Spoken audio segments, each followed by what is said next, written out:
শুভ সকাল বন্ধুরা, মিষ্টিস ফ্যামিলির একটি নতুন ব্লগে তোমাদের সবাইকে ওয়েলকাম। শুরুতেই তোমাদের সবাইকে জানাই শীতের সকালের মিষ্টি শুভেচ্ছা। তোমরা যে যেখান থেকে আমার ভিডিও দেখছো, আশা করছি সবাই ভালো আছো। আজ শনিবার, আর ঘড়িতে এখন সময় হচ্ছে সকাল 7:30। আর এখন থেকেই তোমাদের সবাইকে সাথে নিয়ে ব্লগটি শুরু করছি। ব্লগের সঙ্গে থাকার জন্য অনুরোধ রইল। তোমরা আমার ব্লগটি দেখো, আশা করছি তোমাদের ভালো লাগবে। আজকে ঘুম থেকে উঠতে দেরি হয়ে গেছে। কালকে রাতে একটা বিয়েবাড়ির নিমন্ত্রণ ছিল, সেখানেই গেছিলাম। ফিরতে রাত হয়ে গেছিলো, তো ওই জন্য সকালেও ঘুমটা একটু দেরিতেই ভেঙেছে। আর ছেলের স্কুলটাও ছুটি, ওই জন্য সকালে তাড়াও ছিল না, তাই যতক্ষণ পারি ঘুমিয়েছি। আর এমনিতেও দেখবে শীতের সকালে না ঘুম থেকে উঠতে ইচ্ছাই করে না। আর 2-3 দিন ধরে না ভীষণই ঠান্ডা পড়ছে। দেরি করে ঘুম থেকে উঠেছি, তো তাই কাজকর্ম শুরু করতেও দেরি হয়ে গেছে। ফ্রেশ হয়ে এখন সব ঘরের জানলা দরজাগুলো খুলে দিচ্ছি। এতটাই ঠান্ডা যে যখন আমি ফ্রেশ হচ্ছিলাম, মুখটা ধুচ্ছিলাম, মনে হচ্ছিল যেন জল নয়, মুখে আইস লাগাচ্ছি।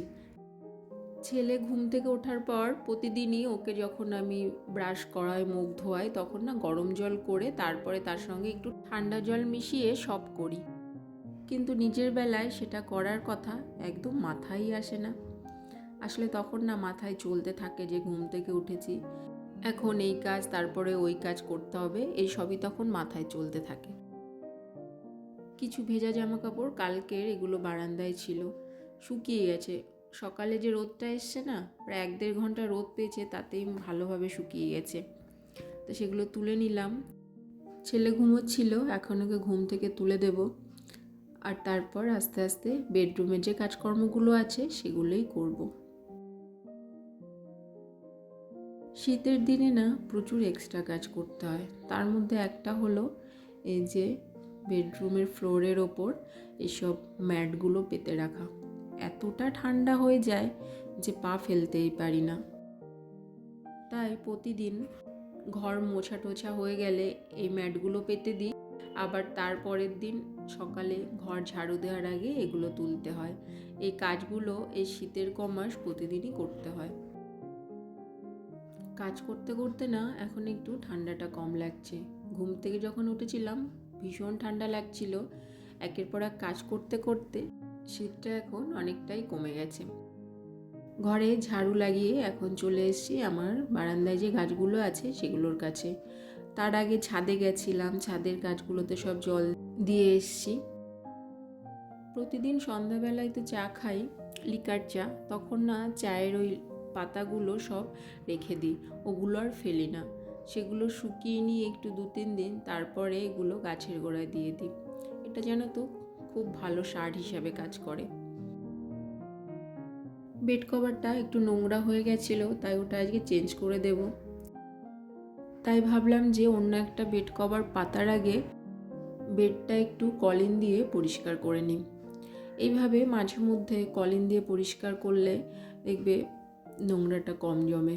আর এই ডিজাইনগুলো, এই বেডের যে ডিজাইনগুলো না, ওর মাঝে মাঝে অনেক ধুলো জমে যায়, তাই সেটা মাঝে মধ্যে পরিষ্কার করে রাখি।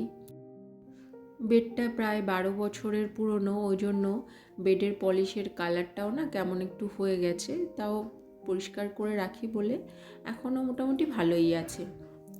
এখন বেডের পাশে যে জানলাটা আছে ওটাও দেখছিলাম একটু ঝুল জমেছে, তাই বেড কভারটা পাতার আগে ওগুলো সব ভালো করে পরিষ্কার করে নিলাম।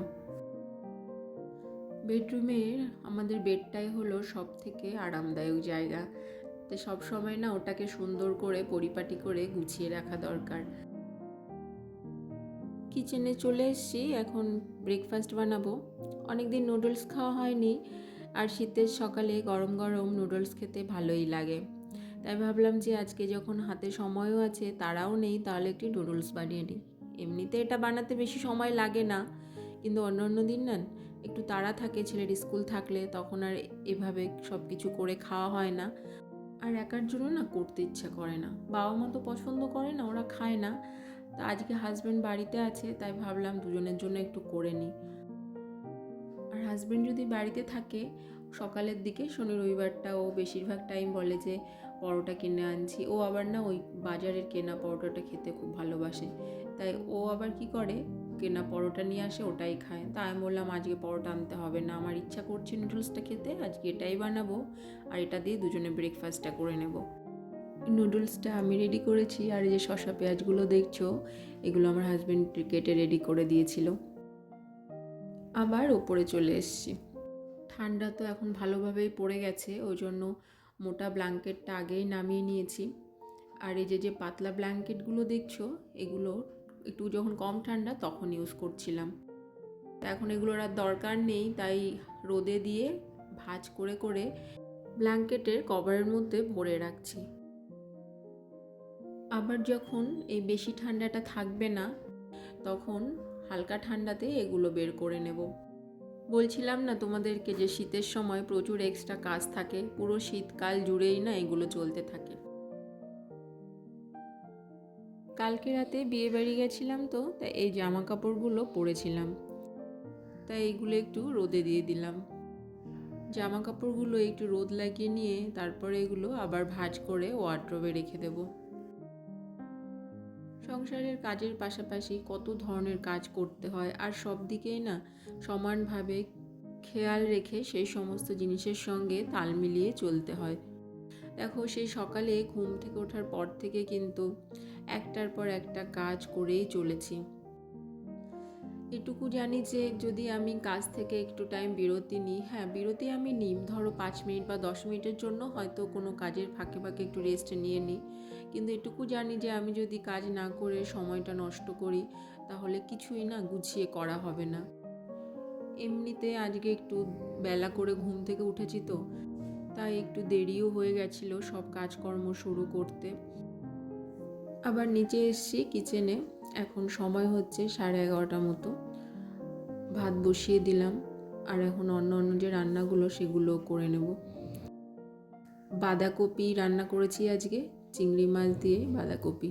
ভালোই লাগে, মটরশুঁটি, চিংড়ি মাছ, আলু টালু সমস্ত কিছু দিয়ে এই বাঁধাকপিটা যদি এরকম রান্না করা হয় খেতে কিন্তু দারুণ লাগে। আর করেছি পার্শে মাছের ঝাল, কালো জিরে ফোড়ন দিয়ে সর্ষে পোস্ত বাটা দিয়ে পার্শে মাছের ঝোলটা খেতে খুবই ভালো লাগে। তো আজকে এই রান্না দুটো করেছি, আর ডাল তো প্রতিদিনই হয়, তাই ভেবেছিলাম যে আর কিছু করব না। আগের ভিডিওতে তোমাদের আমি দেখিয়েছিলাম যে আলু পেঁয়াজের বড়া করেছি, তো আমার ছেলের না ভীষণ ভালো লেগেছে, ও আজ আবার খেতে চাইছে, তাই সেটা আবার বানাতে হচ্ছে। তো এখন আলু পেঁয়াজটা কেটে সমস্ত কিছু দিয়ে মেখে রেখে দেব। এটা আবার কিছুক্ষণ মেখে না রাখলে নরম হয় না, তাই রান্নাঘরের কাজকর্মগুলো সব শেষ করে নিচ্ছি। এরপরে ভেবেছি স্নান টান করে একেবারে খাওয়ার আগে বড়াগুলো করে নেব। গরম গরম বড়া ভাজা ডালের সঙ্গে ভাত দিয়ে খেতে দেখবে ভীষণ ভালো লাগে। সপ্তাহে তো 2-3 দিন আমি নিয়ম করে গ্যাস ওভেনটা সাবান মাখিয়ে রেখে তারপরে ওটা মুছে দিই। এই জন্য গ্যাস ওভেনটা না চকচক করে, সুন্দর পরিষ্কারও থাকে। প্রতিদিন করলে তো ভীষণ ভালো, কিন্তু প্রতিদিন তো ওটা করা সম্ভব নয়, তাই সময় সুযোগ বুঝে ওটা পরিষ্কার করে নিই। আমার ঘরের এই জানলা দিয়ে না খুব সুন্দর রোদ আসে ঘরের মধ্যে। ছেলেকে স্নান করিয়ে দিয়েছি, আর ও ঠান্ডায় এত কাঁপছিল। গরম জল দিয়ে স্নান করানো হয়, গরম জল ঠান্ডা জল মিশিয়ে, কিন্তু এত ঠান্ডা আমাদের বড়দেরই কষ্ট হচ্ছে, তো এত ঠান্ডায় কাঁপছিল। তা আমি বললাম বাবু তুই জানলার পাশে বস, একটু রোদ আসছে সেটা গায়ে লাগলে ভালো লাগবে। কিছু জামা কাপড় আছে সেগুলো এখন কেচে নিয়ে স্নানটা সেরে নেব।